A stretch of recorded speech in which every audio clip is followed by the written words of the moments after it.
Ang dalaga sa daan. Galing si Jose sa kanyang trabaho sa syudad at naisipan niyang magbakasyon sa probinsya para bisitahin ang kanyang pamilya. Alas 11 ng gabi, nagbiyahe siya palabas ng Quezon City patungo sa Bulacan sa pamagitan ng kanyang lumang sasakyan.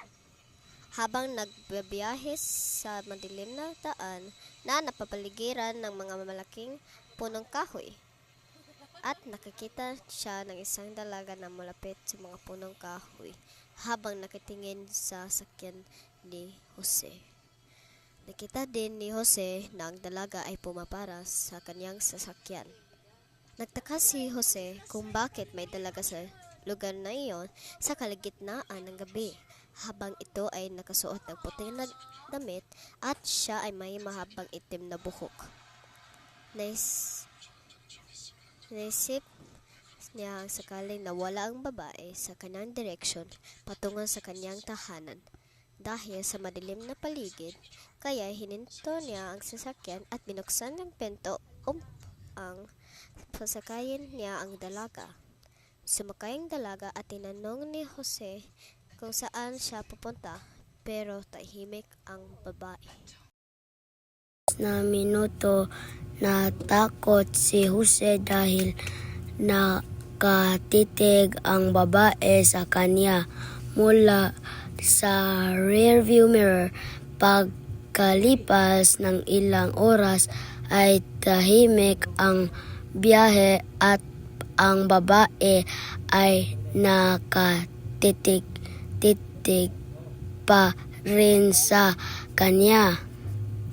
Tumutulo ang pawis at umaangat ang mga balhibo ni Jose.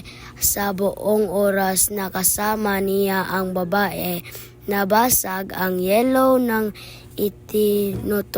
itinuro ng dalaga sa may malapit na bangin at dito huminto si Jose. Lumabas ang dalaga sa sasakyan at nagmamadali si Jose na lumalayo sa lugar iyon. Tinignan ni Jose ang salamin at nakita niya na ang dalaga ay nakatitig pa rin sa kanya habang lumalayo ang sasakyan. Pagkalipas ng 1 minuto ay nagsisimulang nahilo si Jose at biglang nahimatay. Binuksan niya ang kanyang mga mata at nakita niya ang nasa loob siya ng ospital at nakita niya ang kanyang mga magulang na umiiyak sa kanyang harapan at may kasama silang isang pulis. Bumangon si Jose at nakaramdam siya ng matinding sakit sa kanyang ulo. Habang nagtataka ang mga magulang at ang pulis, tinanong ni Jose kung bakit siya ay naroon at sinabi ng pulis na siya ay nakita na malapit sa may bangin dahil nagkaroon ng aksidente na siya ay nahimatay. Nagwika rin ang pulis na swerte siya na buhay pa siya ngayon dahil malapit na mahulog ang kanyang sasakyan sa baba ng ilang metro. Biglang umiyak si Jose dahil nalaman niya ang babae ay hindi tao at isang espiritu na may balak patayin siya sa lugar iyon. Pero siya ay naligtas pa rin.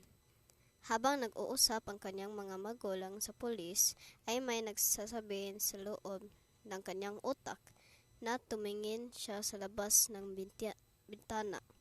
Kaya lumingon siya at nakita niya sa malayong bahagi galing sa ospital ay ang dalaga na nagsuot ng maruming damit na may pulang mansa sa mga bahagi ng kanyang damit at katawan at ang kanyang magulong buhok. Habang nakatitig ito kay Jose na ngumingiti.